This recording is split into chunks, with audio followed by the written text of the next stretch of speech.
Hello Stampers, and welcome to Laura's Stamp Pad. Today I'm going to show you how I made this fabulous quilt card. I've seen so many other quilt cards made with the Christmas quilt stamp set and coordinating framelits, which this is the fabulous stamp set here with all those quilt pieces and cute greetings. And then of course there's the coordinating framelits so you can bundle and save. Here is the framelit we are using today. So you can bundle and save when you purchase those together, but I have been seeing a ton of quilt cards, but thought I would go a little bit more outside the box. So instead of doing the simple quilt on the front of the card and everything, I would go a little bit different, and I saw this in one of the Stampin' Up! Catalogs that I receive as a demonstrator, and I decided that I loved it and it was super cute.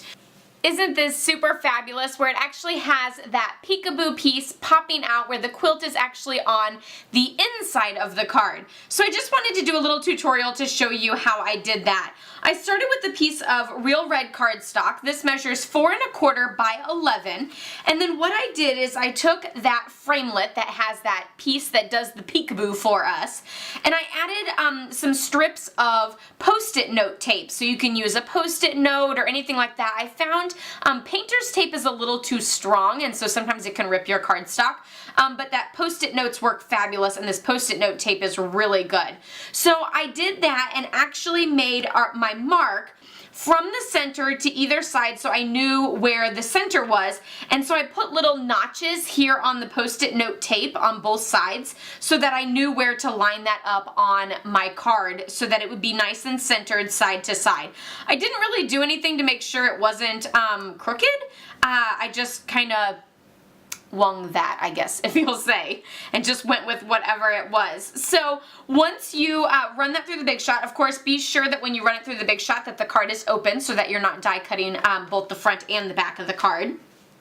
So once you have that, you have this fabulous little see-through piece, which I will say, and maybe this is a good thing or a bad thing, but I am actually keeping all of these little quilt pieces because I can do another card and I've already got these pieces die cut. So for example, I could die cut this in green and then just puzzle piece all of these together inside that, and they're already die cut and I don't have to die cut again later to do another one. So I'm saving all of these little quilt pieces for a future project since I've already got them die cut and everything. On the bottom down here, I just used a piece of the Quilted Christmas 6x6 Designer Series paper, and on the inside I have a piece of Whisper white cardstock measuring 4 inches by 5 1/4. Now I used the Layering Squares framelits, and I used the very biggest square to get that scallop, and then I just fit in the coordinating square in Whisper white. When you stamp your image onto here, you want to make sure, because the first time I did it I had the points going up and down, so I actually had it like stamped like this but squared off, and it didn't fit. I couldn't get it to be small enough to fit into the largest scallop square. So then I realized I needed to just angle it differently.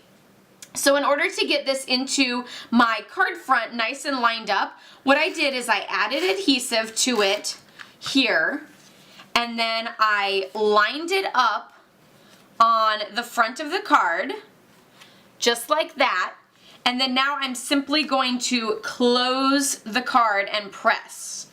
And so now we have that on the inside and we have it nice and lined up. So that is how I got that. I just added a little bit of the Quilted Christmas ribbon down here at the bottom with a little piece of doily. So this is just a 1/4 piece of the doily, and so that means you can get 4 of these out of 1 doily, which is super fabulous. Trim that off there. I'm just going to add just a little bit of adhesive and just line that up, and then we'll go ahead and tie our ribbon on.